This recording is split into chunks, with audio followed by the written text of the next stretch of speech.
All right, so for our pelvic tucking exercises here, first we're going to start really simple. All we're going to do is get into a point where we can tuck the pelvis up and under and feel that low back touching the ground. So when I'm just sitting here, I can fit my hand in between my low back and the ground, but as I go and tuck the pelvis, it pushes my low back into the ground, so now I feel the low back completely touching the ground and my tailbone is lifted up off of it in this rotation here. So we just want to feel this engagement. Feel the low back touching the ground, feel the core engage. You can even feel it into the inside of the hip here, engaging. Once we can sit like this for 30, 40 seconds at least, then we can start working on actually lifting up off the ground. And then when we come back down, we'll really feel the low back touching the ground before the hips do.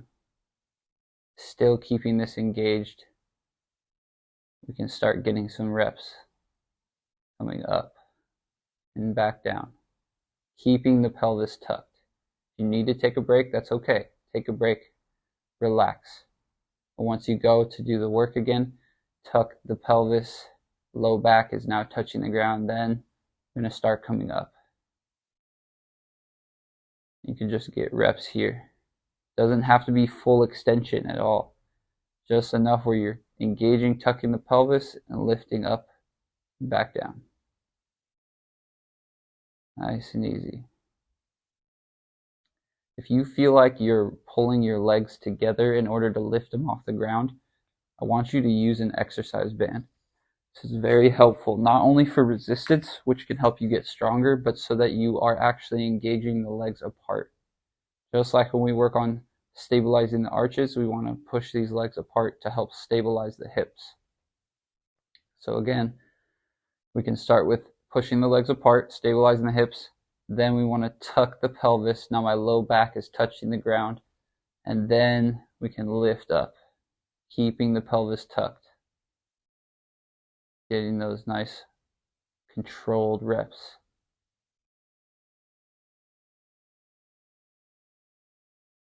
Good. Getting those reps up and down. Pelvis is tucked, core is slightly engaged. I can feel my low back touching the ground first when I come down.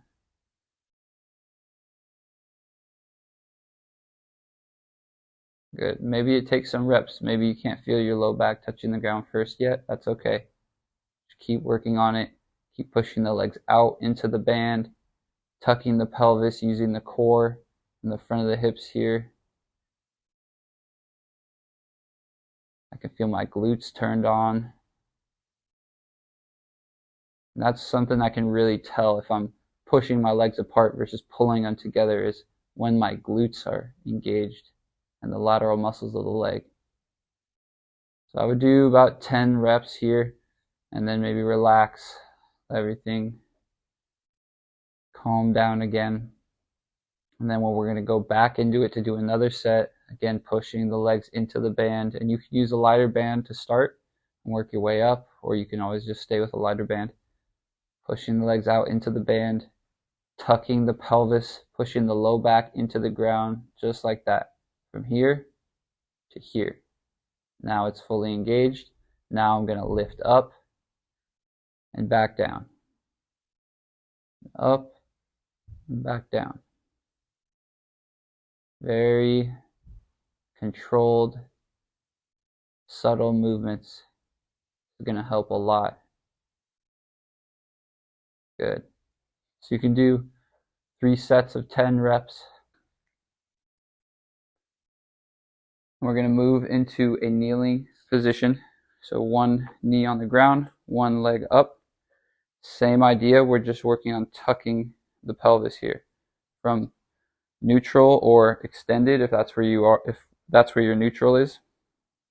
Then we're going to go into this tucking of the pelvis forward. If your hip flexors are tight, you're going to feel that stretch as well, and that's okay. Tucking here, working on that engagement. here. And you don't have to go back into an extended position. That's not the idea of it. Just going back to neutral and then tucking forward. For me, this is neutral. Tucking. Tucking.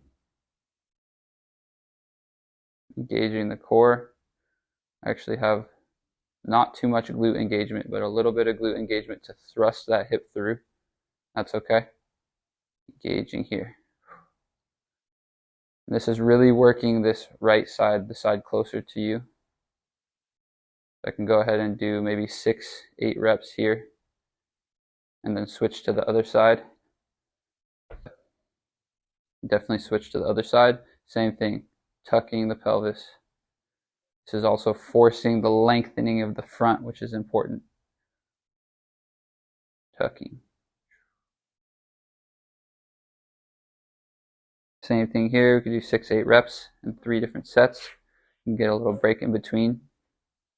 Last exercise we're going to do is a version of cat-cow. So the idea of cat-cow is going from a flexed abdomen position to extended. Now what we've been working on right now is tucking of the pelvis, or the cat position. So what we're going to continue to do is trying to keep this pelvis slightly tucked, not all the way, but just a slight tuck, and then we're going to extend one of our legs. Now, the thing to notice here is that as I extend the leg, the pelvis is still tucked. I'm not extending my low back, and that's what we want to get away from. So we're going to keep the pelvis tucked, extend the leg until we can't any longer. If we go to the point where we're extending the low back, that's where we got to stop and just come back. So just one leg, continuing to extend the leg, but keep the pelvis tucked. And that's as far as I can go with my pelvis tucked, and that's okay. That's as far as I'm going to go for right now. Pelvis is tucked. This front of this core on this side is engaged, keeping that tucked. We're going to do both sides. I'll turn around so that you can see it. Again, if you want to start with some cat-cows to really get into this motion, that's okay. Cat is the flexion, cow is extension. Then we go to extend the leg here. We're going to keep it tucked, keep that pelvis tucked in and forward. And then we're going to extend the leg until we can't go any farther without letting go of this engagement. Not going here, but keeping that engaged. If you can reach with a straight leg, that's even more intense, that's okay, but not coming there, just to the point where we can.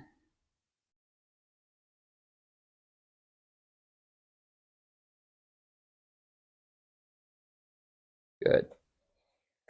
So that's the third exercise for this group of pelvic tucking exercises. Try to stay consistent with it. As always, if you need any help, cues, pointers, feedback, just let me know.